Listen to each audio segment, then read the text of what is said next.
Assalamualaikum warahmatullahi wabarakatuh. Alhamdulillahirabbil alamin wassalatu wassalamu ala asyrafil anbiya'i wal mursalin sayyidina Muhammadin wa ala alihi wa sahbihi ajmain amma ba'du. Pada kesempatan kali ini saya akan menyampaikan bacaan, terjemahan serta kandungan yang terdapat pada salah satu bagian dari kitab Kasyifatu Saja, lebih tepatnya pada bab rukun-rukun Islam. Dalam video kali ini, saya akan membacakan pasal dari kitab tersebut, kemudian menerjemahkannya kalimat per kalimat, serta menjelaskan kandungan fikih dan nahwu yang ada di dalam kitab tersebut. Langsung saja, mari kita mulai dengan membaca kitab Kasyifatu Saja. Faslun fi bayani da'aimil islami wa asasiha wa ajzaiha. Arkanul islami khamsah. Syahadatu an la ilaha illallah wa anna muhammadar rasulullah wa iqamus shalah wa ita'uz zakah wa shaumu ramadan wa hajjul baita man istata'a ilaihi sabila. Kemudian saya akan menerjemahkan dari bacaan berikut. Faslun fi bayani da'aimil islami wa asasiha wa ajzaiha. Pasal ini menjelaskan tentang tiang-tiang Islam, dasar-dasarnya, dan bagian-bagiannya. Arkanul islami khamsah. Rukun-rukun Islam ada 5. Syahadatu an la ilaha illallah. Bersaksi bahwa sesungguhnya tidak ada Tuhan kecuali Allah. Allah adalah satu-satunya Tuhan yang layak disembah. Allah memiliki semua sifat sempurna yang tak terbatas, yang hanya Allah sendiri yang benar-benar mengetahuinya. Allah suci dari segala kekurangan dan kelemahan. Allah juga satu-satunya penguasa dan pengatur alam semesta. Keesaan Allah terlihat dalam zat-zatnya, sifat-sifatnya, dan segala perbuatannya. Wa anna Muhammadar Rasulullah, dan bersaksi sesungguhnya Muhammad adalah utusan Allah. Wa iqamus shalah, dan mendirikan sholat. Jadi rukun Islam yang kedua yaitu mendirikan sholat. Sholat adalah ibadah badaniyah atau fisik yang paling utama dibandingkan dengan ibadah lainnya. Lebih utama daripada puasa, zakat, maupun haji. Kewajiban di dalam sholat juga merupakan kewajiban ibadah yang paling utama. Begitu juga sunnah-sunnah yang terdapat di dalam sholat merupakan sunnah yang paling utama di antara semua ibadah. Dan seseorang tidak dianggap memiliki uzur atau alasan berhalangan untuk meninggalkan sholat selama akalnya masih sehat. Wa ita'uz zakah, dan membayar zakat. Jadi rukun Islam yang ketiga yaitu membayar zakat. Maksud dari kewajiban zakat adalah zakat harus segera diberikan kepada para mustahik, yaitu orang-orang yang berhak menerima zakat, jika sudah memungkinkan untuk memberikannya. Selain itu, zakat juga wajib dibagikan secara merata. Artinya, semua mustahik harus mendapatkan bagian mereka. Mustahik zakat ada 8 golongan. Yang pertama fakir, yang kedua miskin, yang ketiga amil zakat, yang keempat mu'alaf, yang kelima budak, yang keenam ghorim. Ghorim adalah orang yang terlilit hutang. Kemudian yang ketujuh sabilillah. Sabilillah adalah orang yang berjihad atau berjuang di jalan Allah. Kemudian ibnu sabil, seperti yang kita tahu ibnu sabil adalah musafir. Kemudian wasaumu Ramadan, dan puasa Ramadan. Jadi rukun Islam yang keempat adalah puasa Ramadan. Puasa Ramadan mulai diwajibkan pada bulan Sya'ban tahun kedua Hijriah.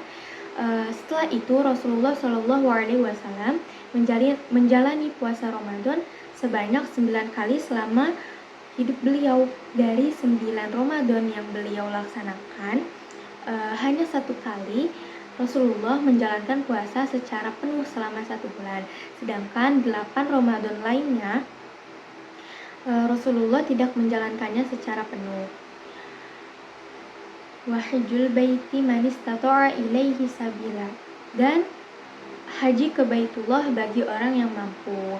Jadi rukun Islam yang kelima atau yang terakhir yaitu pergi ke Baitullah untuk melaksanakan haji bagi orang yang mampu.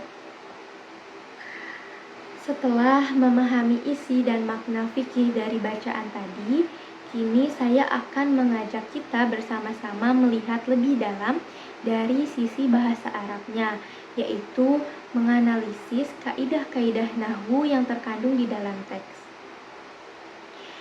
Baik, yang pertama kita mulai dari kata faslun. Faslun merupakan isim mufrad. Kenapa diakhiri dengan tanwin? Karena faslun bukan mudhof dan bukan ma'rifah dan berdiri sendiri. Artinya faslun ini bukan jumlah. Jadi ini adalah kalimat atau dalam bahasa Indonesia disebut kata. Kemudian fi bayani. Fi merupakan huruf jar, maka kata sesudahnya harus majrur. Mari kita lihat pada kata bayani. Bayani merupakan isim majrur karena didahului oleh huruf jar yaitu fi, maka harokatnya kasroh. Jadi jumlah ini adalah jar wa majrur. Kemudian da'a imil islami. Da'a ini merupakan isim majrur karena menjadi mudhof ilaih dari bayani. Bayan adalah mudhof dan daim adalah mudhof ilaih. Harokatnya kasroh karena merupakan mudhof ilaih. Kemudian islami. Islami juga majrur karena menjadi mudhof ilaih dari da'a ini. Ini disebut idhofah di dalam idhofah. Kemudian wa asasiha. Wa merupakan huruf athof atau penghubung. Kemudian asasi majrur, harokatnya kasroh karena mengikuti pola idhofah seperti sebelumnya. Kemudian ha merupakan dhamir mutasil sebagai kata gantinya yang kembali ke Islam, kata Islam. Kemudian wa ajzaiha sama seperti sebelumnya, wa di sini merupakan huruf athof yaitu penghubung. Ajzai merupakan isim majrur karena mudhof dan ha dhamir mutasil sama seperti sebelumnya mengacu kepada kata Islam, kembali kepada kata Islam. Kemudian arkanul islami khamsah. Arkanu di sini merupakan mubtada dan wajib marfu. Selanjutnya islami. Islami di sini merupakan mudhof ilaih dan dibaca majrur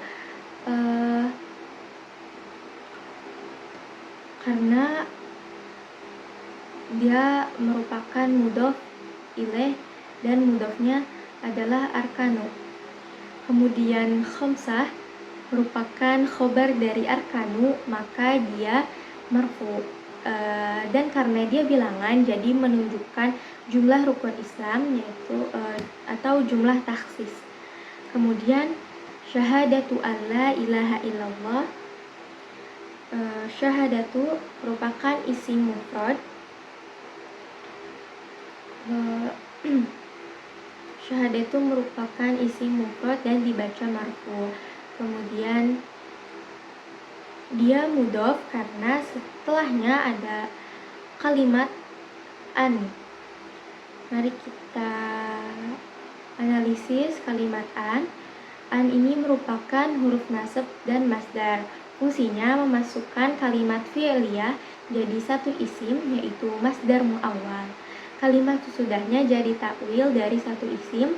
Dalam konteks ini alla ilaha illallah menjadi maf'ul bih dari syahadah. La ilaha illallah. La merupakan huruf nafiyah lil jins. Fungsinya yaitu menafikan. Kemudian ilaha isim dari la. Ilaha itu isim dari la, bentuknya mansub karena la nafiyah lil jins menjadikan isimnya mansub. Kemudian illallah merupakan istisna atau pengecualian yang artinya kecuali Allah.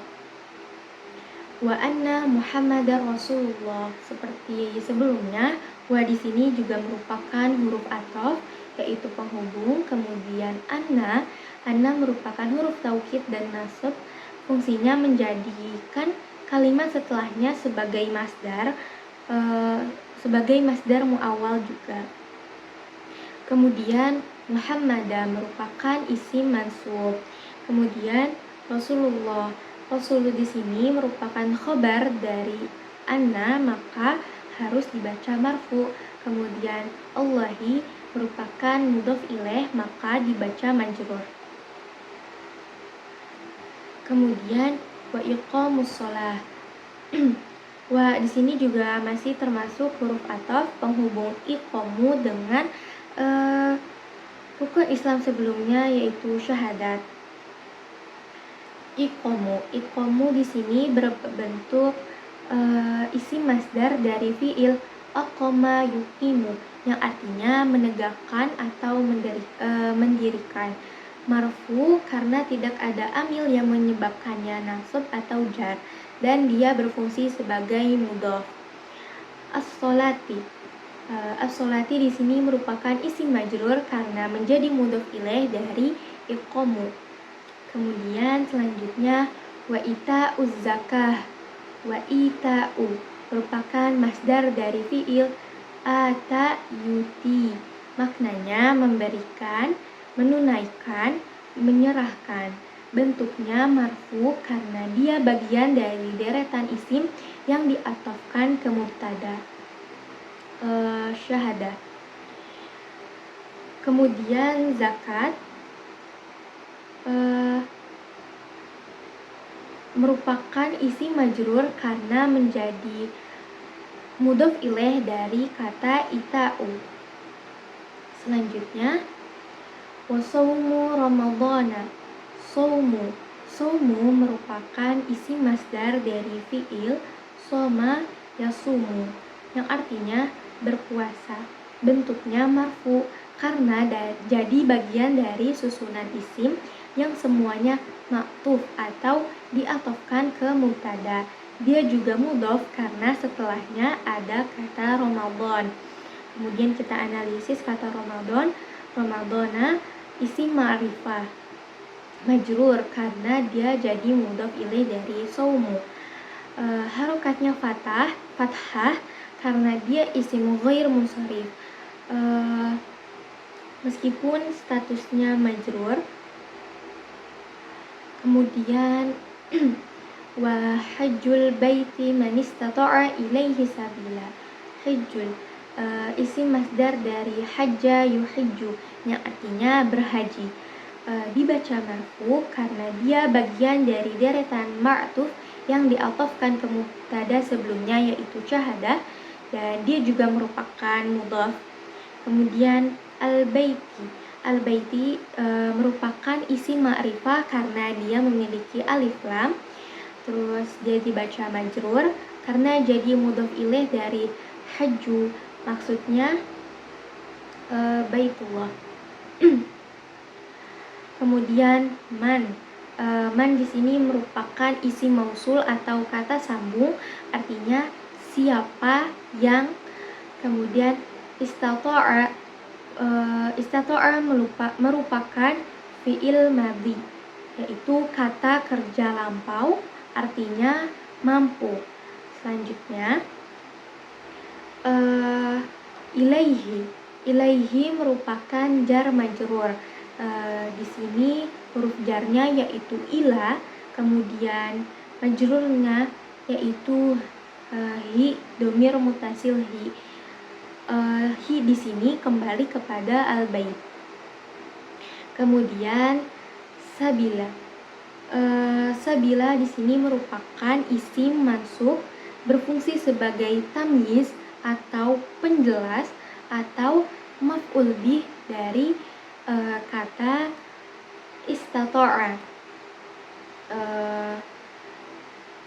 Mungkin itu saja analisis kaidah nahwu yang bisa saya sampaikan. Selanjutnya saya akan memberikan kesimpulan dari penjelasan kaidah fikih dan nahwu yang telah saya sampaikan. Jadi, pembahasan dalam kitab Kasyifatus Saja ini menjelaskan tentang rukun-rukun Islam yang menjadi fondasi utama dalam menjalankan agama Islam. Kelima rukun tersebut adalah syahadat sebagai bentuk pengakuan dan keimanan kepada Rasulullah, kepada Allah dan Rasulnya. Kemudian mendirikan sholat sebagai bentuk kewajiban ibadah harian yang menghubungkan hamba kita manusia dengan Allah. Kemudian yang ketiga, membayar zakat sebagai bentuk ibadah sosial untuk membersihkan harta dan membantu yang membutuhkan. Selanjutnya, rukun Islam yang keempat yaitu berpuasa Ramadan. Ibadah tahunan yang dilaksanakan 1 bulan penuh di bulan Ramadan yang bertujuan untuk melatih kesabaran dan ketakwaan. Selanjutnya, rukun Islam yang terakhir atau yang kelima, menunaikan haji bagi yang mampu. Menunaikan haji ini merupakan ibadah fisik, finansial, dan spiritual yang menyempurnakan keislaman seseorang. Kemudian, setiap rukun ini tidak hanya sekedar amalan, tapi juga mengandung hikmah, tatanan sosial, dan spiritualitas yang tinggi, serta menjadi penandaan keislaman seseorang secara zahir dan batin. Kemudian saya akan memberikan kesimpulan dari kaidah nahwu yang telah saya sampaikan. Di dalam teks ini banyak menggunakan jumlah ismiyah dan susunan idhofah serta menyimpan berbagai kaidah penting seperti masdar sebagai isim utama. Contohnya yaitu syahadatu, iqamu, ita'u, saumu, dan hajju. Kemudian mudhof dan mudhof ilaih, contohnya syahadatu alla ilaha illallah, iqamus shalah, ita'uz zakah, saumu ramadhana, dan hajjul baiti. Kemudian penggunaan huruf jar juga seperti kata fi, min, dan ila. Kemudian yang mempengaruhi harokat sesudahnya menjadi majrur. Ada juga isim ghair munsharif seperti kata Ramadan yang kata Ramadhana yang tetap dibaca fathah meskipun majrur. Kemudian ada kalimat mausulah seperti man istata'a ilaihi sabila, memberikan makna syarat dan batasan hukum. Jadi analisis ini menunjukkan bahwa memahami teks fikih dengan baik juga harus diiringi dengan pemahaman nahwu agar makna tidak berubah dan hukum tidak keliru. Demikian penjelasan mengenai rukun-rukun Islam sebagaimana yang disebutkan di dalam kitab Kasyifatus Saja, lengkap dengan pemahaman fikih dan analisis nahwu. Semoga penjelasan ini membantu pemahaman kita terhadap agama, memperkuat keimanan, serta menumbuhkan rasa cinta terhadap ilmu fikih dan bahasa Arab. Jika terdapat kekurangan atau kesalahan, saya mohon maaf yang sebesar-besarnya. Terima kasih sudah menonton video ini. Itu saja dari saya. Wassalamualaikum warahmatullahi wabarakatuh.